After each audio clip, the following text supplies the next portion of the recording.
Guys, I got something really special to share with you, so check this out. This is the Cold War section of the museum. Now, I was here 2 years ago, and these were not in the best condition. They are actually completely freshly repainted. I think I have the original pictures. So when I do, I'll include it in YouTube, and you'll see the difference of what it looks like now versus what it was. Here we have an Mi-24, which you're probably quite familiar with. It's a high-end helicopter, so stubby wings. Of course, you got your pilots and your gunner. So they all have their own specific positions. The pilot would be in the back, and of course the gunner would be in the front. So can carry up to 8 fully armed troops. This is probably the Mi-24D variant. Let me double check. Look at that. Golly, I really know my stuff. Look at that. Mi-24D, exactly right. And you can see all the pods and all the different armament it would carry. Just an amazing helicopter, one of my favorites, along with the Mi-28 and of course the Cam Ka-52 and Ka-50s. Here is the coolest. This is the Mi-8 Milmi 8. The workhorse. This is basically the equivalent of a Black Hawk. You'll see these things flying just about every country in the world, including Mexico. So it's just one of my favorites. You can tell how long, I mean, look at the stretch of that main rotor. It is absolutely incredible. One of my favorite designs as well. It looks a little, some people say it's ugly. I think it's beautiful. So if you ever get a chance, you can actually go out here to Moscow and pay to fly some of these. So get a chance, definitely jump on it. Here, this is more of an agricultural Kamov. Kamov, because it's got, of course, the dual main rotor blades. They would be counter-rotating. And I love the fact that it's got, 4 set of wheels, so it's probably a lot more stable, a lot easier to land. So don't know too much about this one, so I don't want to speak too much, but it is kind of neat. And look at the size of those side-mounted engines. That sucker just propels this thing where it needs to. Here you have, I believe, now this is another Kamov. This would have been behind typically Soviet destroyers, especially back 50s, 60s. So let me see when this first flew. I say 50s, we'll find out. Doesn't give me that information. I'll have to double check. So it's a Ka-25, 1961, there it is. So, okay, so early 60s. And, but yeah, it was used as basically, ASW, which was anti-submarine warfare. Of course, you can see that it's got this radar radome right in the very front. I'm sure it would drop buoys and all sorts of other things to spot any let's just say uninvited American friends who tried to dare come close to the Soviet fleet. Now check this out. This is a whole MiG line, and this is what I'm telling you. When I was here, these planes looked extremely rusted. They were in really bad condition. And I don't know if there was some mandate that was given, but they decided to clean these babies up really well. MiG-15 UTI. UTI basically means that it's a trainer version. This is the pilot would be, or the trainer would be of course in the rear, and then the trainee would be in the front. So this is the UTI. Of course, there was a MiG-15, which was if you see a single canopy, then it would be, a single pilot canopy. That would be the fighter version. Right next to you have the MiG-17. And both of them were armed the same way. And they basically were similar in design except for the wings. So if you look at the leading edges, you could tell there was a big difference. I believe the MiG-15 had also only 2, I forget what they're called. They're wing spars. I'll have to double check on that. But basically it just allowed the air to pass without having to reconfigure the actual design of the wing. Same thing, but this one had 3. I knew slats. Yep, that's what they are. So wing slats. Had a twin 23mm cannon or machine guns on the right and a 37mm cannon on the left.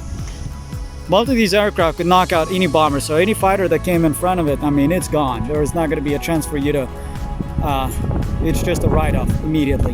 So MiG-15s in Korea were quite effective. Once it got F-86 in its sights, that F-86 wasn't coming back. MiG-15 can be shot by 50 cal, 650s, still be able to land, patch it up, and then fly to, the following week. MiG-21, this was, of course, the F-4 Phantom Nemesis. Really an amazing aircraft. It had radar, which is located in the null section. And the null section would be able to move in and out slightly, so it can suck in more or less depending on how fast it wanted to. You could tell by the wings how short and snubby. They actually called it a balalaika because it was shaped like one. Really quite popular. It's actually still the most mass-produced and most exported probably fighter of all time. I'll have to double check on the stats, but I believe it holds the record for still being in use with the most amount of nations, or the most mass-produced, let's just say, third generation. In this case, actually, believe it or not, this is part of classified that would have been second generation, and it went up against the third generation, which is the F4. And then, of course, you got the fourth generation, which would be the F14, and so on and so forth. MiG-23. MiG-23 and MiG-27s, they were slightly different, but they were pretty much almost identical. Of course, the MiG-23 was more of a fighter role, so it had a very powerful radar, had quite an amount of armament it can carry. So it could easily compete with an F4. And if you look very closely, and you notice that the air inlets, well, they resemble that of an F4. So there's always this speculation: was it a slight copy, or was it just something that Soviets figured out, wow, it actually works, so we're going to slap it on the MiG-23? But it is an incredible aircraft, probably the most complex landing gear systems you'll ever see. The way it closes, it looks like a transformer. You get a chance to check it out on YouTube. It's quite amazing. One of my favorite fighters of all time. Designed back in the 70s, 60s. So of course it had movable wings, so it could move its wings forward if it needed to slow down. If it wanted to go at its max speed, then of course it would sweep them back. So it was a swept back wing fighter. Here we have the SE-25 Garage. This is really popular. You can still see it and used to this day. Just about everyone uses it because it is extremely durable. The equivalent of an A-10 Warthog, but I would probably say this is even more powerful because, number one, it's faster, more agile, and definitely, as far as I can tell, I think it can carry more. Look at this. It's got 5 pods on each wing. That's a total of 10. And God knows what else it can carry. Of course, you don't forget the 37. Let me double check what sort of cannon it carries. But if I recall, yeah, 30 millimeter. Okay, so it's a 30 millimeter. Gosh, GSH. All right, here you have the SE-15. Let me double check if I'm right. I tell you, I think I belong in aviation. I know it right before I come. Brandly new painted. Again, this was in quite bad shape when I first came in, and now it's in really great shape. So radar guided missiles, you can tell these are the older variants. So SE-15 side intakes, massive radome for the radar. It was quite powerful for its time when it first came out. It's very, very supersonic. Easily could go close to Mach 2, no doubt about it. Massive engine in the back, absolute massive. Landing speeds on this thing would probably be just as difficult to land as it would be on a MiG-21. So the wings are extremely swept back, and so it needed to definitely have at least a chute to come back to slow it down. Oh, this is just awesome. So here you guys get to check out the MiG-29. This was ahead of its time. First came out back in mid-1970s, let's just say. I'm sure the design took place in 73, 72, but first flew, I believe, in 75. And really quite interesting. So something that people don't know is that it was pretty advanced. Even it took NATO almost 20 years to catch up. So this thing had a head HMD, which is a head-mounted display, along with missiles that can basically just be guided with a swivel of your head. You didn't have to turn the whole aircraft. So an F-15 pilot would have to use his radar and guide the plane the entire way to make sure that, he got a lock onto the aircraft. And Soviet pilots, all you had to do was turn his head and then lock onto the airplane, and that missile will follow and then hit it. So I believe it was called the Archer missile. And NATO didn't have anything like it for a long time.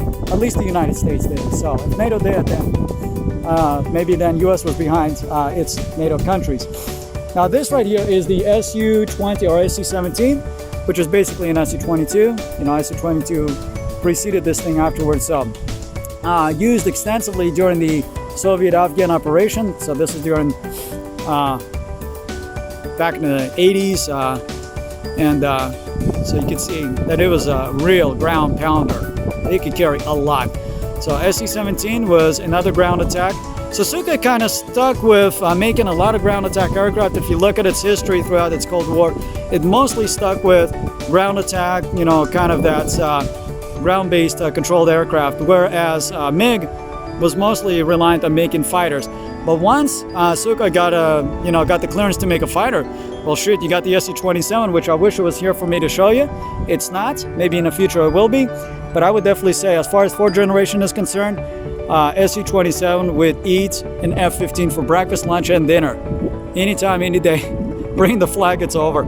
So anyway, but incredible. This is awesome. I'm so happy to see that these planes are actually been completely repainted. Like I said, I was here 2 years ago and they looked in really bad condition, and now they look almost brand new. So well done. Moscow and Russia did it right. This is amazing.